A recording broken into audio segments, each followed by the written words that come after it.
Chercheuses et chercheurs de vérité, salam alaikum. Je vais vous parler dans cette vidéo d'un sujet très important sur Fakku Raqabah ou Tahriru Raqabah en français, la libération d'une Raqabah, qu'ils ont traduit par esclave, ou qu'ils ont compris en arabe par esclave, et ou Fakku, c'est-à-dire délier, Raqabah. Raqabah qu'ils ont traduit par esclave. Dieu aurait voulu, il aurait dû abidan ou abdan ou je sais pas quoi, ou fatan ou je sais pas quoi. Il a dit raqaba. Que veut dire raqaba dans le Coran? Est-ce que ça veut dire esclave ou ça veut dire autre chose? Mais je tiens au passage, avant de vous sortir les versets, je tiens d'abord dire, parce qu'il y a des gens qui ont du mal à suivre, je ne suis pas en train d'inventer une nouvelle religion.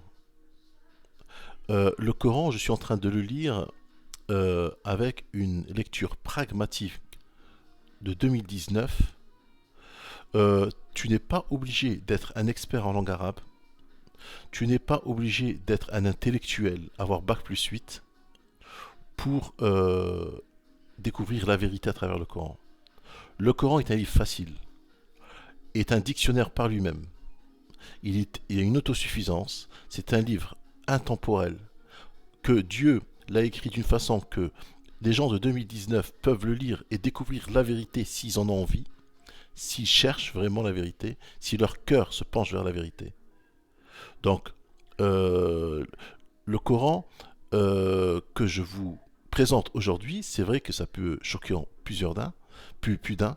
Ils vont dire, mais celui-là, il invente une nouvelle religion. C'est une secte. C'est quoi? Nous avons jamais entendu cela. Bah, dans le Coran, déjà, Dieu, il parle de nos ancêtres. وَمَا سَمِعْنَا بِهَذَا فِي آبَائِنَا الْأَوَّلِينَ. Le peuple de Noé, ils ont dit ça. Le peuple de Abraham, ils ont dit ça. Le peuple de Pharaon, ils ont dit ça. Nous avons jamais entendu ce que tu viens de nous raconter là dans nos ancêtres. Pour nous, Raqaba veut dire un esclave. Et toi, tu viens, tu dis que c'est autre chose. Bah oui. Ah oui. Quand Moïse il est arrivé avec sa religion, moi, attention, hein, je me prends pas pour un prophète. Loin de là. Je suis qu'un serviteur de Dieu. Quand je vous ai fait une vidéo, je me suis repenti. J'étais sunnite, donc j'étais aussi un menteur. Et Allah dit dans le Coran que il accepte ton repenti à partir وَمَنْ أَصْلَحَ وَبَيَّنَ, celui qui fait le bien et le montre. Je suis en train de le montrer, le Coran, en ce moment, de montrer la vérité. C'est pour ça que je suis sur YouTube. Je suis sur YouTube pour c'est comment dire, un processus. Pour moi, c'est un processus de repenti. Pour me repentir, je dois dire la vérité. Avant, quand j'étais sunnite pendant 30 ans ou 40 ans, je disais des mensonges autour de moi. Mais aujourd'hui, pour me repentir, je dois dire la vérité. Donc, il faut savoir que dans le Coran, la lecture d'aujourd'hui, beaucoup de termes ont été changés. Ils ont été mal compris. Il faut déjà comprendre l'histoire. À l'époque de Mohammed, les gens qui l'entouraient comprenaient 5 sur 5 ce qu'il disait. Parce que c'était leur langue. 5 sur 5 ce qu'il disait. Après sa mort, 60 ans après, il y a eu Muawiyah ibn Abi Sufyan et Ali qui ont fait une grande guerre. Bon, après, quand il a gagné Muawiyah ibn Abi Sufyan, il a repoussé les frontières à l'est et à l'ouest. Il a fini par atteindre la Chine. Et à l'ouest, il a atteint le Maroc. Et, et les gens n'étaient pas arabophones. D'accord. Alors, ils lisaient le Coran, ils apprenaient l'arabe, mais ils lisaient le Coran d'une manière, on va dire, très, très difficilement. Et les Arabes, eux, comme dans leur mentalité, c'est une religion qui est déjà venue à eux, en leur langue, donc c'est une religion tribale, c'est une religion tribale qui ont transmis. C'était pas la religion universelle que Dieu attend. C'est une religion tribale. C'est-à-dire, dans leur tête, chez les Arabes, l'esclavage, c'est quelque chose qui ne peut pas être aboli. Ils ne conçoivent pas une société sans esclavage. D'accord. Donc quand ils entendent Raqabah, pour eux c'est esclave. Quand ils entendent Milkul Yamin, pour eux c'est esclave. Quand ils entendent, et ils ont traduit le Coran de cette façon.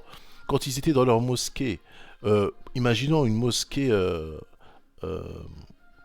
en Ouzbékistan, hein, des gens qui parlent pas arabe, et un imam maîtrisant l'arabe. Les gens ils sont là en train d'apprendre l'islam, Et ils vont lui dire, cher, s'il vous plaît, le verset là, que veut dire le verset là? Ben, fakku raqaba, il va dire, c'est libérer un esclave. Il va lui dire en Ouzbékistan, c'est libérer un esclave. C'est comme ça que nous le comprenons. Parce que lui, il a compris en étant un arabe que c'est un esclave. Hein, il n'a pas été chercher plus loin parce que ça a rapport avec sa culture. L'arabe s'imagine que le Coran est un livre écrit selon sa culture. D'accord? Sa culture arabe. Rien ne doit être changé. Alors que, au contraire, le Coran, il est venu pour changer justement les injustices de ce peuple. C'était un peuple qui était loin dans l'égarement. Un peuple qui était dans des ténèbres que vous ne pouvez pas imaginer. Et Dieu il a ramené le Coran pour les sortir de ces ténèbres. Mais eux, ils ne voulaient pas. Ça ne les arrangeait pas parce que pendant des milliers d'années qu'ils faisaient ainsi. Et puis, donc aujourd'hui, en 2019, nous sommes musulmans. Moi, j'ai rien à voir avec ces gens-là. Hein. Moi, je vis en France, je suis français. Je veux me rapprocher de mon Dieu, mon Seigneur. Je veux savoir ce qu'il attend de moi. Donc je lis le Coran d'une manière pragmatique, d'une manière moderne. À savoir qu'aujourd'hui nous avons un nouvel outil qui vient d'apparaître, qui s'appelle Internet, qui nous sert à comprendre les choses à une grande vitesse. Au lieu d'étudier pendant 20 ans dans des livres, des bibliothèques, en 6 mois tu peux faire le tour de la question. Donc les choses vont changer, je pense. Hein. Euh, les choses vont changer. Bon, nous allons parler de notre sujet. Que veut dire raqaba dans le Coran? Est-ce que ça veut dire esclave? Nous allons lire le premier verset. C'est le 92, Surat Nisa.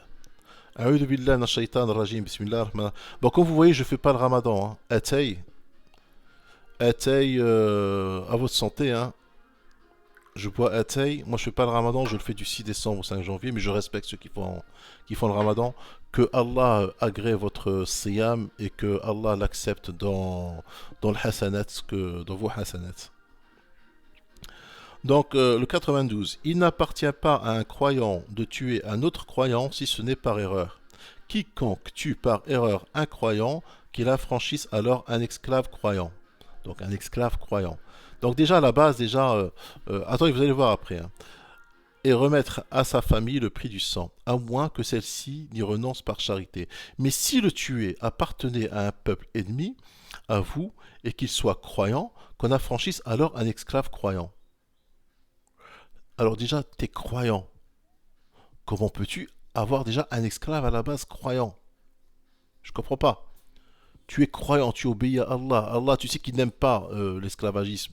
Dans le Coran, et tu dois avoir un esclave. Il n'y a pas d'esclave dans ce verset. Vous allez voir après par la suite. Ça veut dire autre chose. Raqaba veut dire autre chose, ça ne veut pas dire esclave.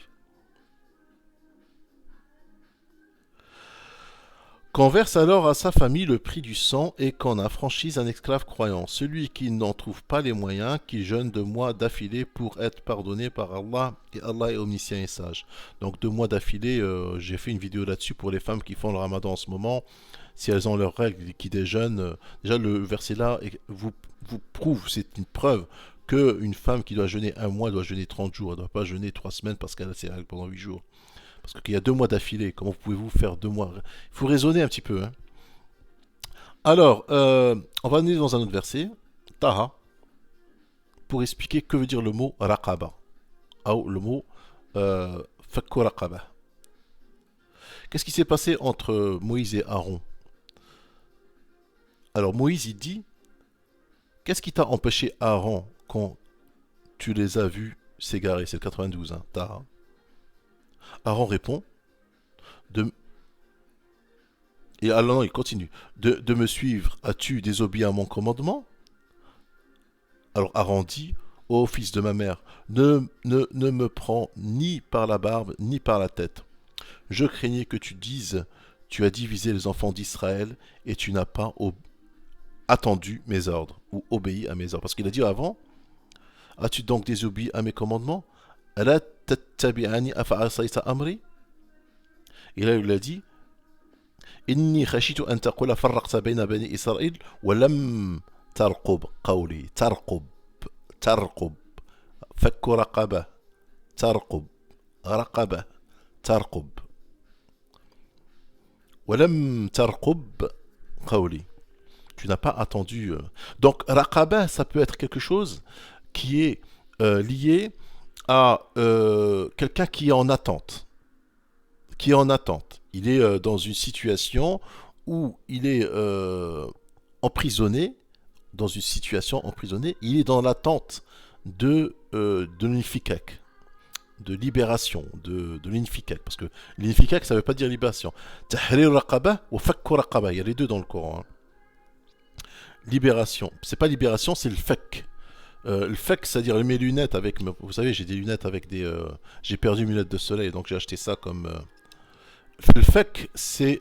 Là, ils ont traduit que fake, ça veut dire. Tarqub qawli, c'est après, vous allez voir. Tarqub qawli. On va aller dans un autre verset. Surat An-Nisa.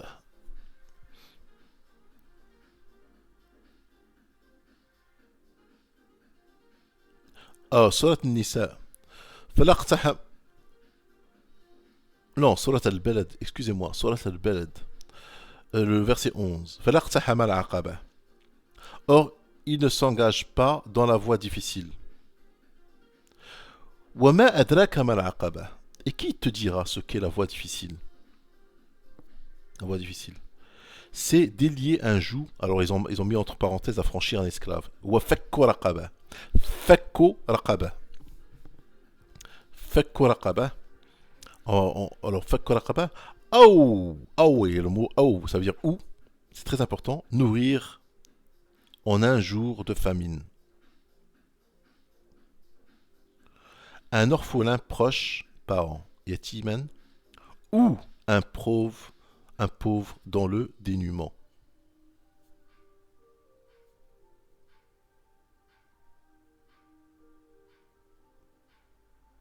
Vous voyez?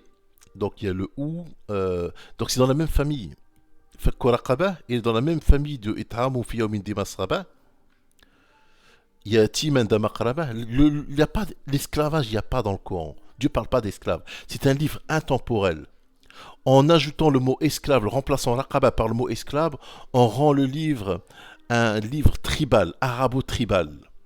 C'est un livre qui n'est que arabo-tribal, comme la tenue vestimentaire des musulmans. Aujourd'hui, la femme doit porter le voile et marcher. Bon, je sais qu'il y a des coranistes qui me suivent, qui portent le voile, je les respecte, mais l'islam, il n'y a pas de tenue vestimentaire. Il n'y a pas de quelque chose qui appartient qu'aux Arabes. C'est une religion universelle, intemporelle. Donc vous voyez le verset Al-Balad, du 12 jusqu'au 16, Raqaba va dans la même famille que Dha Maqraba, Miskinan Dha Matraba. Donc il y a celui-là ou celui-là, c'est-à-dire un pauvre qui est dans la difficulté, ou Fakku Raqaba, et ça c'est quoi? C'est la voie difficile. Bah, pour moi, Fakku Raqaba, imaginons un mec par accident il a tué quelqu'un, d'accord? Et il doit payer un tribut parce qu'il y a dans des lois, pas qu'en France, en France c'est différent, il va en prison, mais dans certaines sociétés, il doit payer à la famille du défunt, il doit payer irham, c'est-à-dire il doit payer le prix du sang. Il n'a pas fait exprès. Donc il doit payer le prix du sang, c'est une forme de pour payer en fait son erreur. Imaginons que ce mec-là, il aurait aimé le faire, mais il peut pas le faire. D'accord? Bon, il va dire non, c'est pas un bon exemple. Je vais choisir un autre exemple. Quelqu'un qui doit payer une rançon parce qu'on lui a enlevé sa fille. Voilà, ça peut arriver. Des gangsters qui lui ont enlevé sa fille, il doit payer une rançon. Il est vraiment, mais il les a pas.